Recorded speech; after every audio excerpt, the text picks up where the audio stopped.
Bonjour à tous et bienvenue sur boursicoté.com pour cette nouvelle analyse technique des principaux indices mondiaux avec un DAX qui inscrit lui aussi de nouveaux plus hauts historiques puisque l'on est désormais à l'approche des 18 000 points sur l'indice allemand. Là aussi difficile de définir des supports résistance tant ce sont des zones qui n'ont jamais été cotées. Donc on observe un petit peu ce qui se passe au niveau de la dynamique. On peut observer notamment des phases de divergence baissière sur des unités de temps court terme sur le DAX. On peut aussi voir une baisse des volumes alors que l'on a eu une hausse ces deux derniers jours. Donc clairement, attention, on est toujours sur une phase haussière mais qui commence à présenter des signaux d'affaiblissement. Donc il ne faudrait pas que cela se transforme. Globalement, tant que l'on reste ici au-dessus d'une zone proche des 17 180 points, on reste haussier. On a une moyenne mobile 20 exponentielle qui évolue autour des 17 480. Donc tant que l'on est au-dessus de ces niveaux, on peut avoir des signaux d'affaiblissement mais qui n'ont pas de conséquences. Et donc on reste sur un mouvement haussier comme sur beaucoup d'indices de cette analyse, donc sur le DAX. Sur l'Eurostoxx 50, c'est un petit peu la même chose. Depuis ici que l'on a validé la zone des 4410 points comme zone de support, on monte ici tout doucement. Donc de nouveaux records sur cet indice européen, encore une fois aujourd'hui. Donc clairement, on est là aussi sur une dynamique qui est portée. On a beaucoup plus de divergences, notamment ici au niveau des histogrammes du MACD. On voit que les histogrammes ici s'aplatissent. Toutefois, la ligne de MACD, la ligne de signal sont elles positives. Donc quelque part, le signal est relativement faible. Et au niveau du RSI, on n'a pas encore de divergence. Donc on sait que les histogrammes sont très sensibles à ce genre de signal. Mais on ne retranscrit absolument pas dans les cours.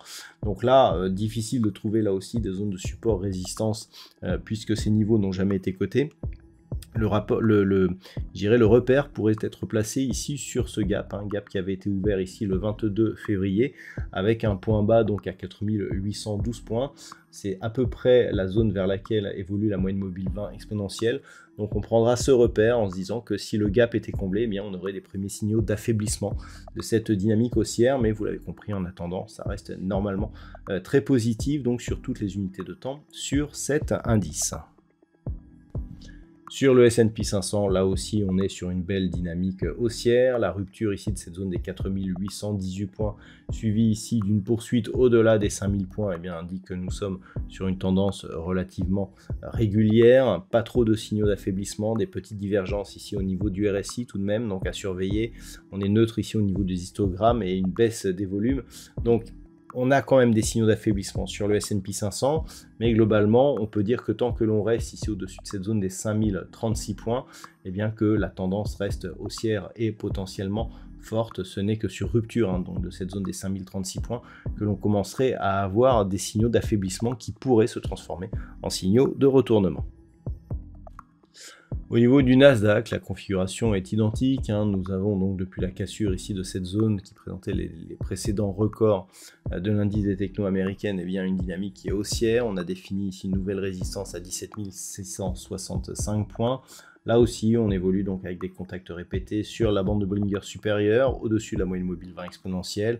Là aussi, difficile de définir des objectifs puisque on est sur des niveaux historiques. Donc c'est haussier. On a tout de même quelques signaux d'affaiblissement donc sur cet indice, notamment ici une divergence baissière par rapport au RSI. Les histogrammes du MACD sont relativement neutres.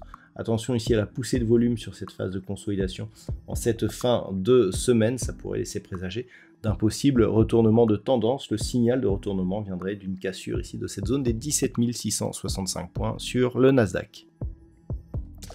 Et enfin, le Nikkei, le Nikkei, il est en forme. On pourra dire que cet indice s'est débridé cette semaine.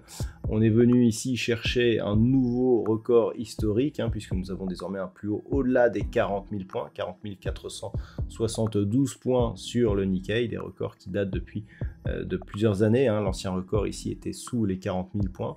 Donc globalement, un petit peu comme tous les autres indices, difficile de trouver des zones de support résistance.